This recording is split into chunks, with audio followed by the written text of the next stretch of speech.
Kita akan review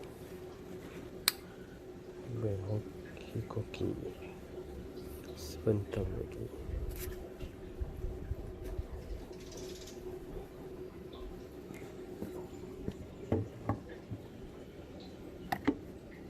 Itu dia. Ni indikator dia. Okey, full bar. Kalau nyala lampu semua ni ada 4 bar ni, 4 bar full lah. Bukan nyala satu-satu lah. Okey, ni boleh adjust ni.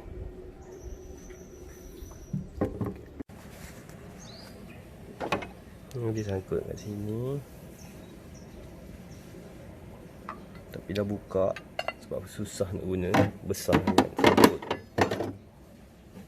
Okey, yang ni dapat free gift.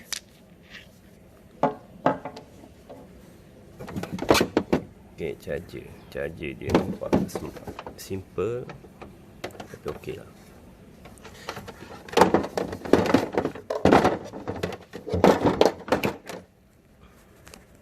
Ini HITACHI lampu lighting. Okey, kita test. Okey, bermula dengan mode 1. Kita cuba dengan mode 1. Boleh buka ke tak?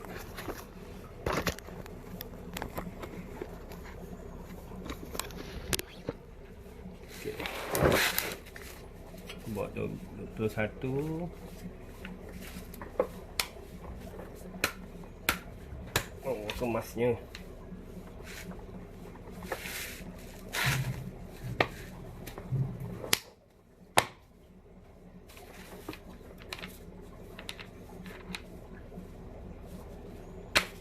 Okey,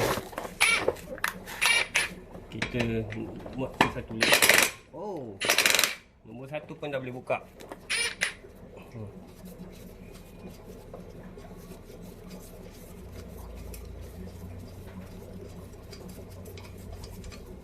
Okey, terbuka nombor 1. Kita tunjuk sel lagi. Satu lagi. Oh,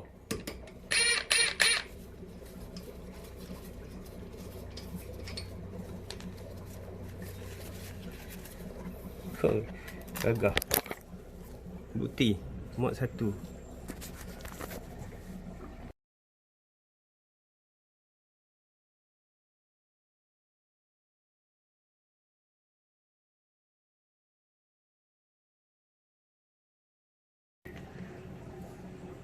Okey, kita buka ni dulu. Kita test guna box 12. Buka ni, untuk buka ni guna mode nombor 1 dulu. Kita buka yang ni dulu. Okey, kita buat keluar. Okey, sekejap lagi kita cuba. Okey, okey, okey, tengok mode nombor 1. Sekali lagi, box 32. Kita tengok mampu ke tak. Oh, kuat.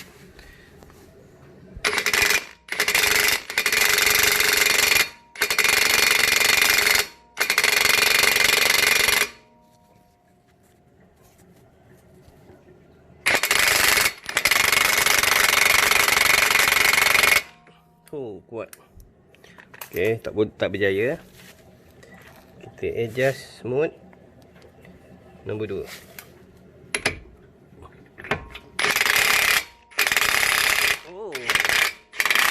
Oh, okey, hanya mode nombor 2 saja dah boleh buka.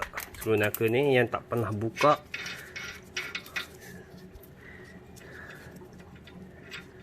Okey, kita berjaya. Kita asingkan skru ni dulu. Okey,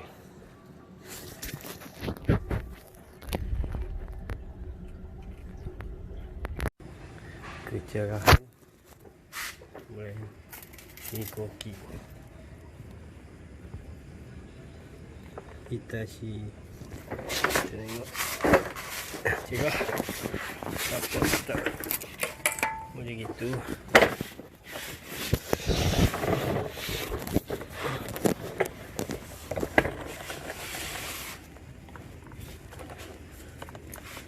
Pasak.